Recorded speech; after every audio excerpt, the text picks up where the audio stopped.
Incredibles 2. Listen, I enjoyed it. The humor was on point. All of the action scenes were well thought out and fun, and some of those scenes were directed incredibly well, like nothing I've ever seen from an animated movie. But I think the plot was messy, and I've done a bunch of these videos, and about half of the time, the change that needs to be made has to do with the film's villain, and Incredibles 2 is no exception. Especially since Incredibles 1 introduced us to Syndrome, one of the most interesting comic book movie villains ever. I mean, he never really even fights the heroes, and he's still great. Isn't that weird? Syndrome is a great character because everything about him makes sense. His motivation, his plan, his ideology, it all adds up. Screenslaver, on the other hand, does not. Spoilers for Incredibles 2 from here on out. So, the Screenslaver, who we will learn is Evelyn Dever, her origin story is comically stupid, her plan is unnecessarily convoluted, and her ideology is all over the place. But it didn't need to be that way. There is one small change you can make to Evelyn's backstory that would give her a relatable motivation, logical plan, and clean up her ideology, giving her something new and interesting to say. And that change is, the Dever household should have been robbed when Winston and Evelyn were children, and their dad shouldn't have gone for the phone. He should have done something different. What should he have done? I'll get to it eventually. Stay with me. Here's how the movie would change. First, I want to start with people watching the news, and specifically watching a report about the Screenslaver. Usually I think news footage is a lazy way to start a movie, but here I think it does two important things. Number one, it's setting up this screens are everywhere now theme. It's easy to forget, but these movies take place in the early 60s, so that's a big deal. The television as a fixture of the American household was a relatively new phenomenon in the 1950s and 60s. In 1950, there were around 4 million American households with TVs, and by 1960, that number had jumped to 45 million. TVs were influencing elections and changing the way people saw the world. So I want to be driving that home from minute one. Also, I don't want to nitpick, not unlike my podcast, mostly nitpicking.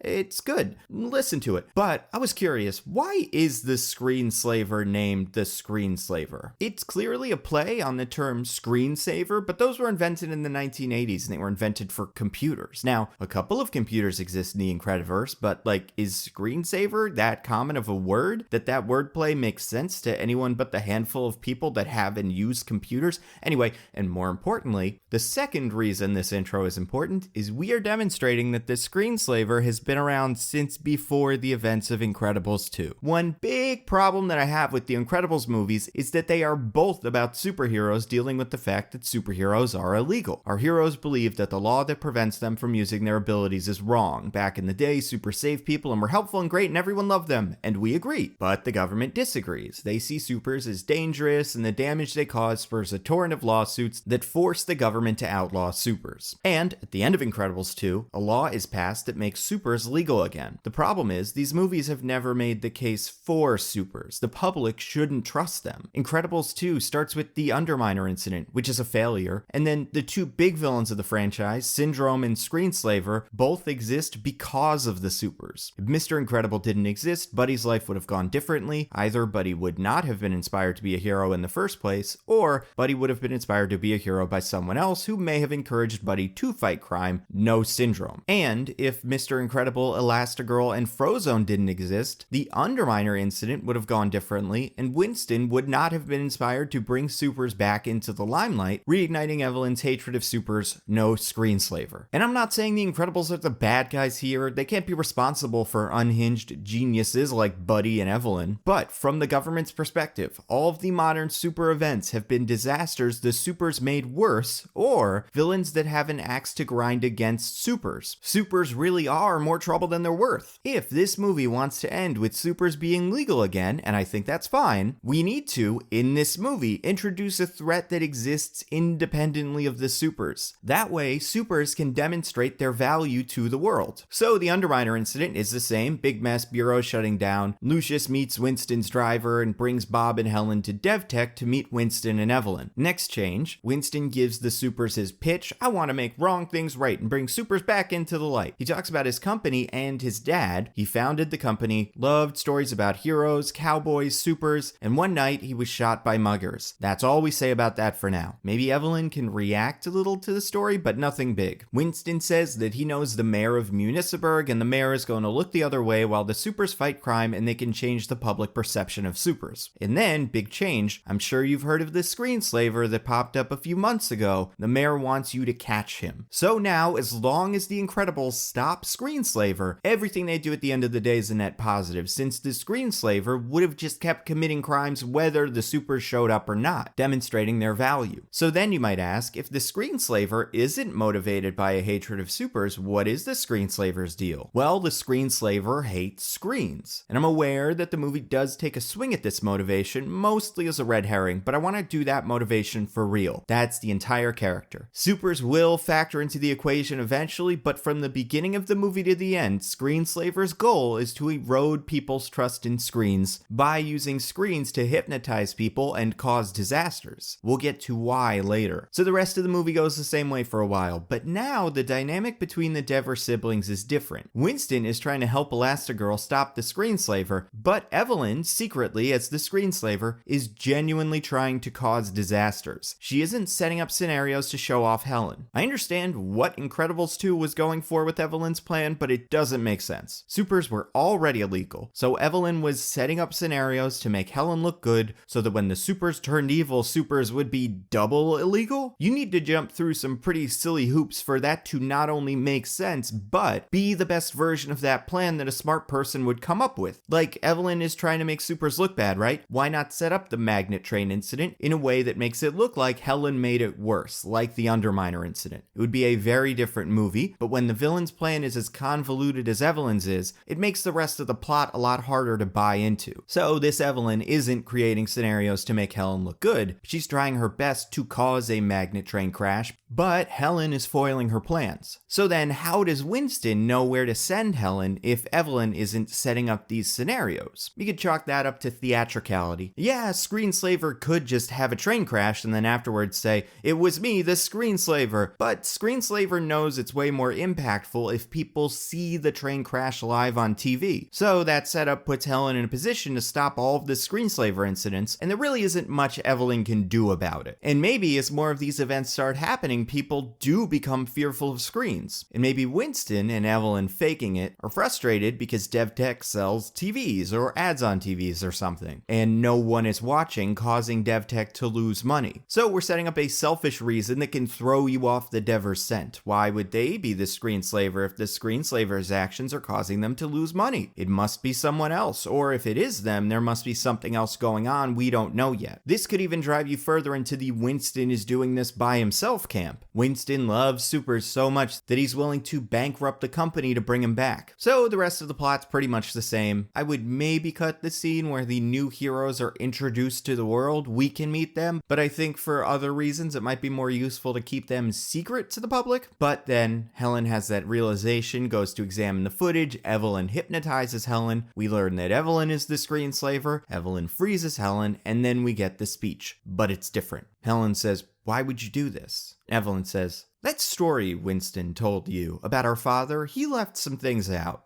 We were at home in the middle of the night. Mom woke Winston and I up. She said some men were trying to break into our house. We had a panic room on the first floor.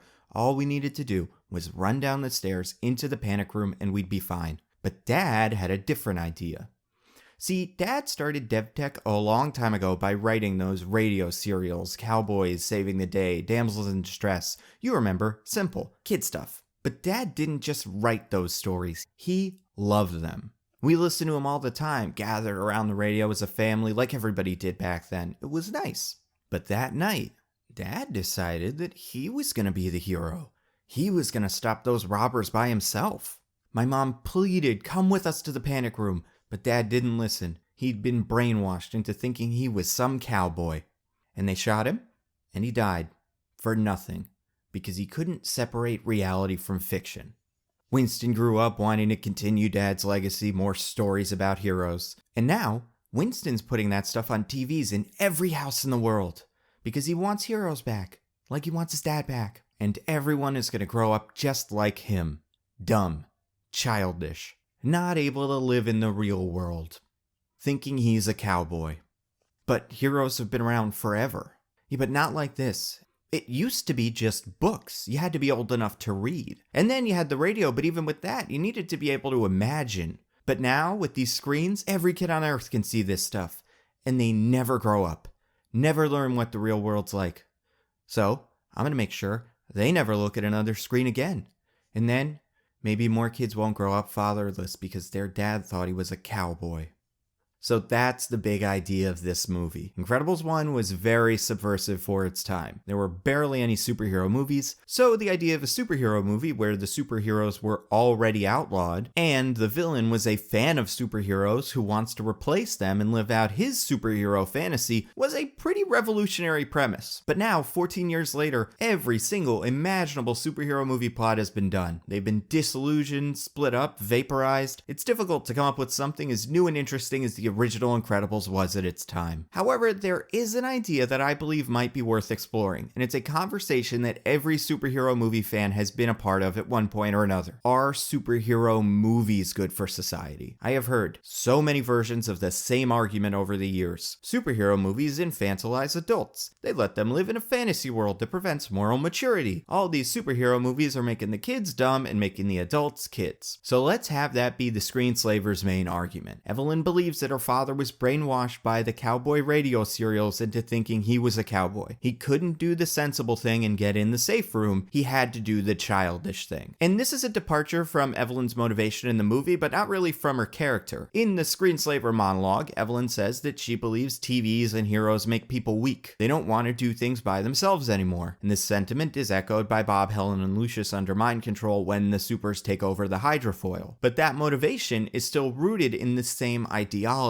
Evelyn wanted her dad to do what she believed was the smart thing, go to the safe room. And in the original movie, Evelyn is 100% right. Her dad is a moron. First, the movie doesn't give us a compelling reason why he couldn't go to the safe room. Second, he knows that the heroes are outlawed at that point, right? Like, he's their biggest fan. Shouldn't we know they won't answer? And then third, the two he calls are Phyronic and Gazerbeam, who are essentially the Cyclops and Pyro of that universe. Unless they live next door, there really isn't much they can do to help with the mugging that's going on at that moment. And this dumb origin is a problem because it makes Evelyn's motivation boring. Instead of a real moral dilemma, Evelyn's dad did a dumb thing. So her argument that takes it to the extreme is pretty weak. Yeah, supers solve problems for people, but better supers wouldn't have saved her dad. And if there weren't supers, he probably would have just called the cops, who also wouldn't have been able to save him. Her dad was just an idiot in that moment, and in Evelyn's mind, her plan shouldn't create a world where he would have been safe. If anything, movie Evelyn should have wanted her dad to fight the muggers. Since that's what she wants for the world, she wants people to solve their own problems. So hypothetically, that's her ideal scenario. But this new motivation works differently. If Evelyn believes her father's problem was that he couldn't separate fiction from reality, then Evelyn's plan could hypothetically solve that problem. No screens, no TVs. No TVs, less people living in a fantasy world. And like I said, this changes her motivation and plan, but it gels with the Evelyn created in Incredibles 2. She's a realist. Evelyn believes her dad should have done the practical thing, just in this case, her dad's decision kind of makes sense. And then later in the movie, we get to have a confrontation between Winston and Evelyn where Winston can make the case for superhero movies. Evelyn will capture Winston so he doesn't interfere with their endgame, and he can explain to her that she doesn't understand what their father really did. Oh, you don't get it.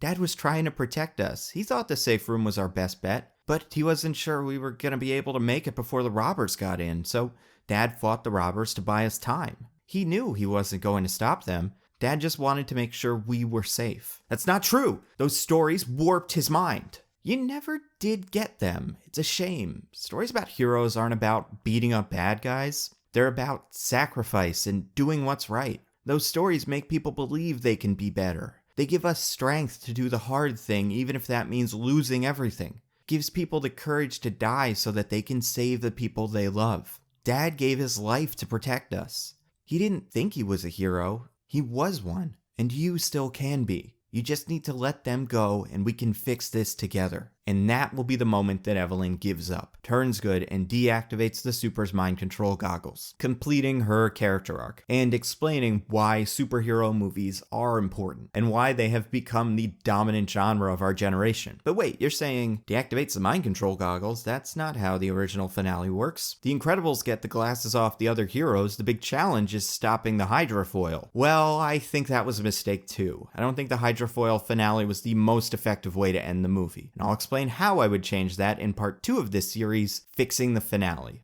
So, thank you to everyone who continues to support the channel on Patreon. You guys are the best. True story, a couple weeks ago I wasn't sure which video I was going to do, so I put a poll up on Patreon, and Incredibles 2 won. And that's why I did this video. So, if you want to have a say in which videos I make, get access to videos early, and see your name up here, throw in literally any amount of money at patreon.com/NandoVMovies. You have no idea how much I appreciate it. There's a Patreon button somewhere. Subscribe to the channel, watch other videos, share them with your friends, listen to my podcast, Mostly Nitpicking. We talk about movies. There's a lot of fun ones coming up soon. And finally, for updates on videos and podcasts and whatever else, follow me on Twitter and Instagram. I am at NandoVMovies. That's all I've got. I'll see you next time.